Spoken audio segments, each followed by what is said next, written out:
Welcome to our presentation. Actually, I'm with Noelle West. My name is Vinodh Chellamuthu. I'm at Dixie State University. Noelle West, currently she is a first-year graduate student at University of North Texas. Last year, she was undergraduate student at Dixie State, Utah. We collaborated together on a research project, and actually it led us to some significant results. So today we will talk about our experiences on how modeling competitions such as SCUDM can encourage students to do differential equation research. And Noelle did all the work, so it is always good for me to hear from Noelle. Noelle, do you want to take it away? Yeah, but first, can you see the slideshow? I'm not sure if Yes, it's I can okay. see the slides. Cool. Sure. All right, hi everyone. So I'm currently a first-year graduate student, as Dr. Chellamuthu said, at the University of North Texas, and I went to Dixie State University for undergrad. And while I was there, well, first I went to a community college in Michigan, and I really was interested in ordinary differential equations from my ODE class in my community college. So I started to do a lot of research about that after I took the class. I was just really interested in it. And I came across Dr. Chellamuthu's dissertation, and I really liked it. It was about frogs and like a disease in frogs. And I thought, oh, that's really cool. I didn't understand all of it, but I wanted to know more. So I looked up what school he was teaching at, and I applied to that school and I got in. And then when I got there, I immediately looked for him and I asked if I could do research with him. So we started to do research together. First, we started with a lizard project because I was like really interested. I'm really interested in birds and lizards. They're actually very similar, if you know. So first, we started a lizard project, but the data collection didn't go through. But while I was doing the lizard project, I participated in SCUDM. It's like a modeling competition run by SIMIODE, I believe.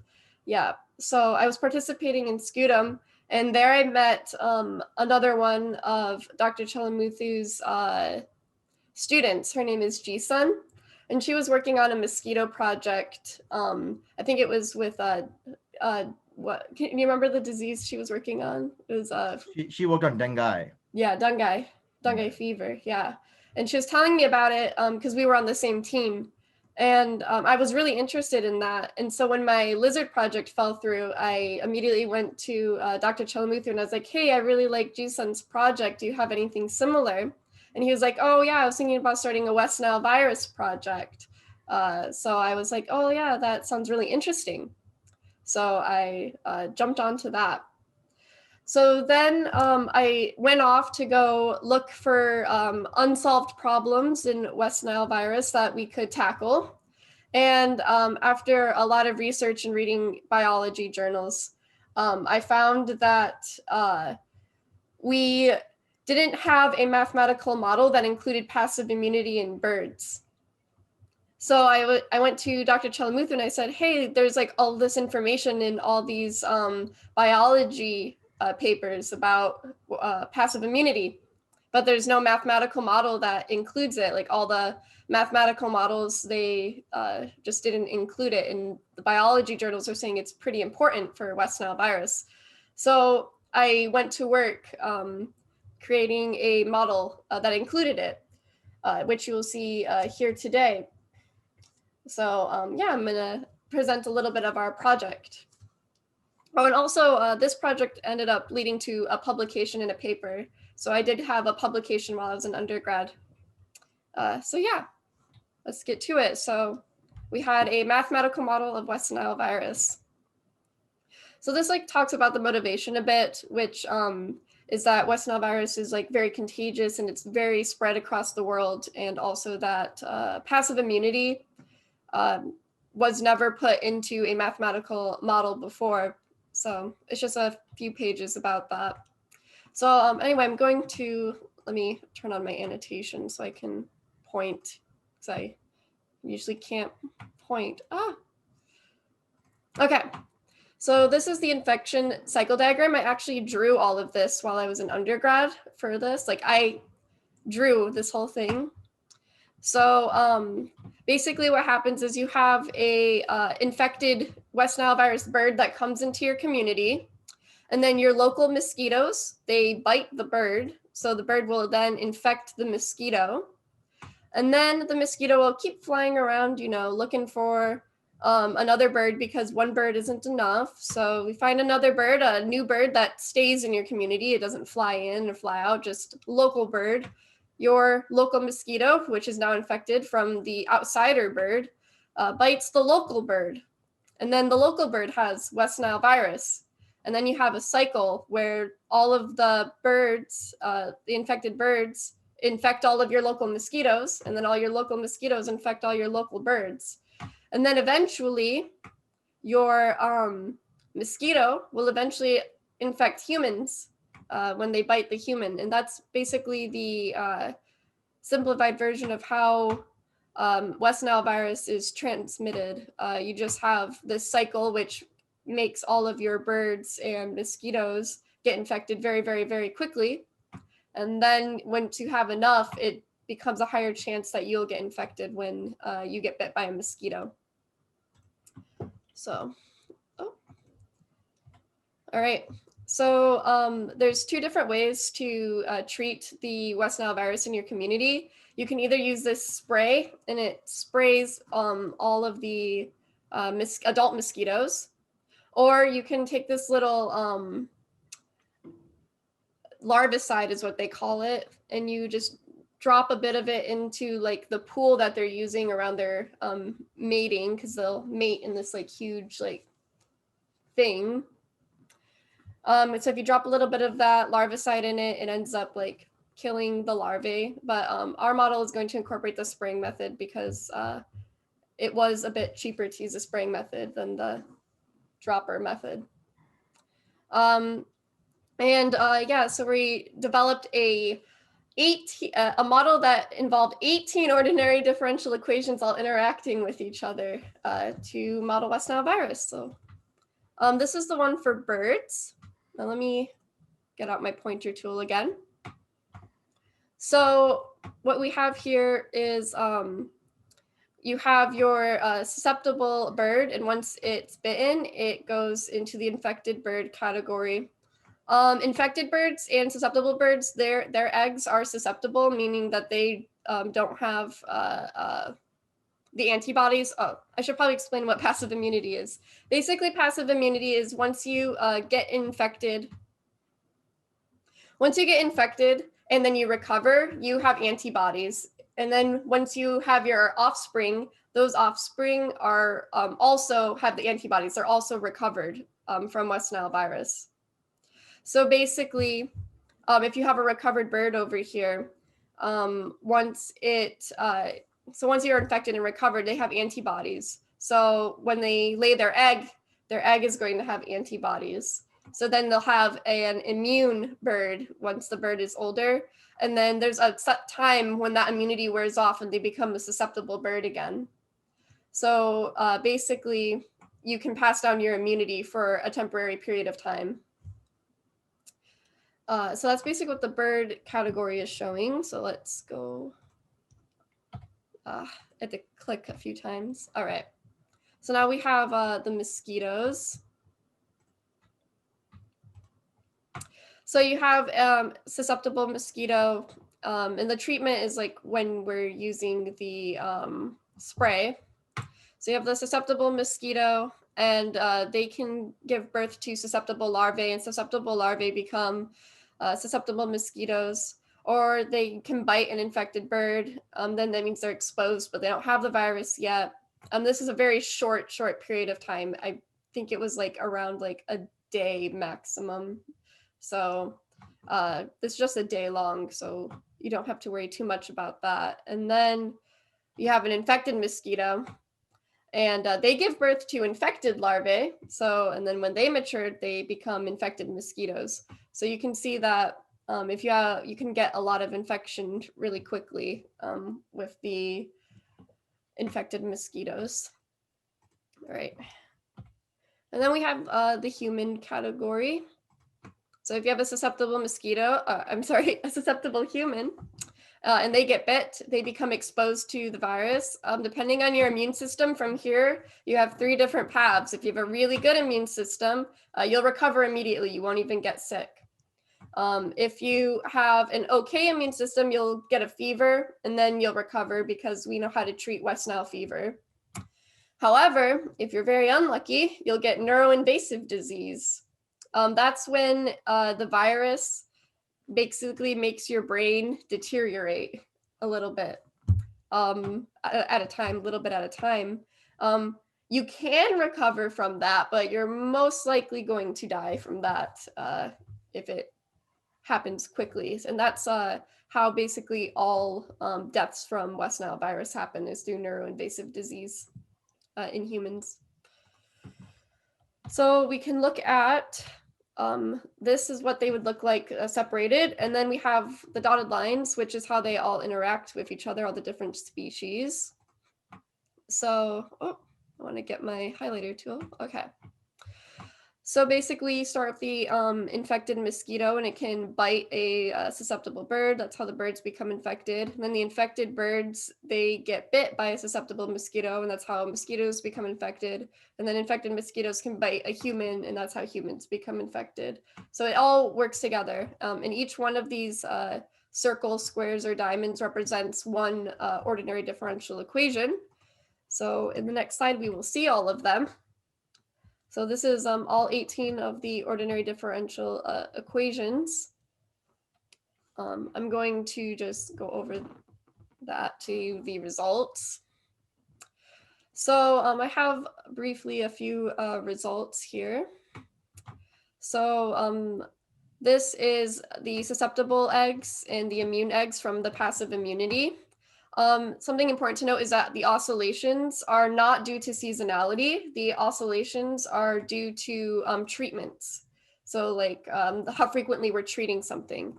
So here, weekly treatments, there's just gonna be a lot of susceptible eggs, no treatments, not that many. The oscillations are also due to the passive immunity, depending on how often the birds lay eggs. And like their patterns for laying eggs. And then we also have immune eggs here. And as you can see, with no treatment, there's going to be more West Nile virus running rampant, which means that there's going to be more recovered birds because there's more infected birds. So that's why we have more immune eggs when we have no treatment versus, or when we have less treatment, I mean, versus more treatment. Move on to the next slide. So this is the infected mosquitoes. So if we have no treatment and 0 treatment effectiveness, this is basically how much we dilute the treatment. West Nile virus is free to run rampant. And as you see, the more effective the treatment is, or, well, you'll see it more down here, or the more often we treat, the less West Nile virus will run rampant. And these oscillations especially show how often we're treating. As you can see here, it's like a little less little wider oscillations here, more tight oscillations due to the frequencies weekly and biweekly. And then let's go to the next slide. And then this is the infected humans. It does exactly as you would think it would, with less treatment, more infected cases, and then with more treatment, with less treatment, more infected cases, with more treatment, less infected cases of humans. So yeah, and then we have that the passive immunity increases bird immunity and lowers the cases of spread overall, is what we found in general. And then here are some references. And that is the end of the little blurb of research that we did. But overall, this was a really great project that we did together. And it really helped me with getting into graduate schools because it led to a publication. And I ended up getting into quite a few graduate schools actually when I was applying to them. And every time I went to an interview, they always mentioned how interesting my research was, and how, let me think of the right words. They always mentioned just how interesting my research was and how amazed they were that an undergraduate student was able to do this level of research and obtain a publication from it. They were very impressed. And so I would really, Yeah. I would really Go ahead, recommend, Noelle. I would really recommend doing undergraduate research if given the opportunity. And did you have something to say, Dr. Chellamuthu? No, that's exactly what I would like to say. So I just want to make a point. Noelle did all the work. So with just like probably very little mentoring from me. So she came up with the idea of a passive immunity, and she wants to do it. That's the motivation she got. And that actually came up from the Scudem competition, the friendship, all those things. The Scudem competition doesn't only encourage people to do differential equation modeling, but it gets lots of friendship between them. So that's cool. So also, if anybody want to do modeling research, I'm doing this in my school. I would encourage my students to actually have a taste of Scudem competition, so that if they like that, then they can come and talk to me. They whether know the taste of what they want to do. So the first step is to encourage the students to do competition. Then if they like it, they can start doing research on anything. Yeah, we'll be happy to answer any questions. Noel, do you wanna add anything more? So first, let's thank our budding rising star student. Actually, she's so great. I mean, we don't have any words to say how inspiring you are. And also to Vinodh for creating such a beautiful example for the math community as a whole. So thank you. So now we can take some questions, please. And if you can come back from the sharing, then we can talk to each other if you have questions. Yeah, I think Norma has a question. Yeah, yes, I do. Thank you. I joined late. I'm sorry. I'll re-see the whole thing when the video is up. But I'd like to ask you, what was the context of this? You were an undergraduate in what field, and was this part of? I'm sorry, I missed it. If you already said it, part of your differential, your basic ODE class, or what was? Noel, do you want to take the question? Yeah, I'll take the question. So it was not part of any of like the actual curriculum. I was a math major in undergrad. I had already taken my ODE class by the time I started doing research. I took ODE my first year of college, and then I transferred for my second year of college. So I had already taken it. So this was just something like extracurricular, I guess I would say. I went and I was seeking out Dr. Chellamuthu when I got there because I'd already read his dissertation when I was in my first year of undergrad. And so that's why I transferred to his school, so I could ask him more questions about his dissertation. And then he offered me to do research with him because I was finding it very interesting and I was really enjoying it.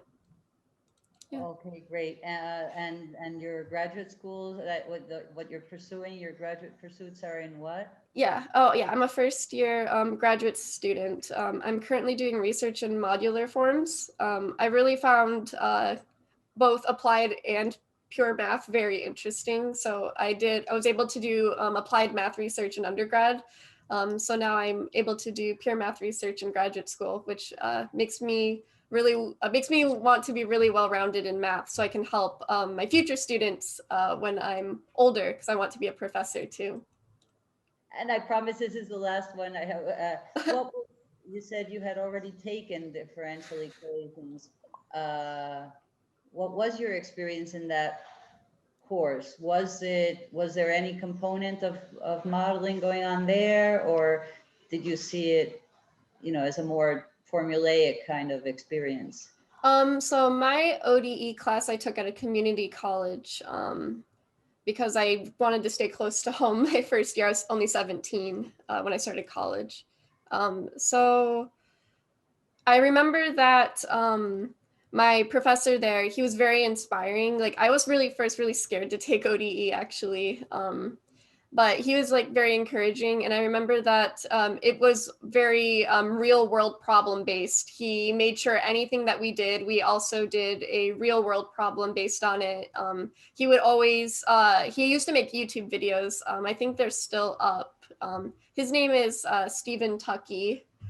But he would make YouTube videos where he would go on vacations, and like anytime he was on vacation, he would explain like some ODE properties he saw. Like I remember he went, I don't remember where it was, but there's like these music machines where like the wind just makes music, and he was explaining how harmonics work with it and how it applies to ODEs, and I found that was really interesting. But like anything that we did, we basically did an applied sort of math with it. We did real world examples with it. So yeah, there's like a lot of modeling in that class. Yeah. So I have one question. We have this question that have you considered immunity with infection rate?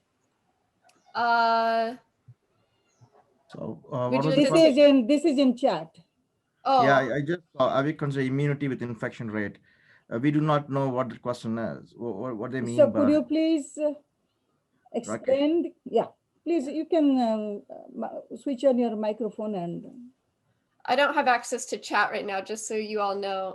I Yeah, can't I figure can out. see it now. Okay. The question, the question who asked, could you please ask the question directly so that she can answer?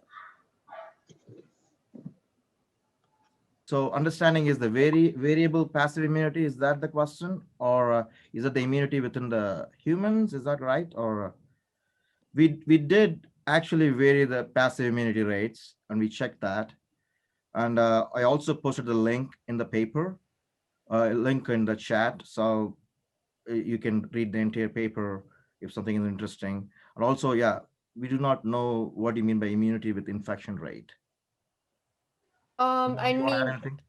passive immunity, the rate of passive immunity is directly, what do you say? It's different depending on the species of bird. So it's like directly, it just works directly with the birds. So. Okay, so yeah, they're talking about immunity within the humans.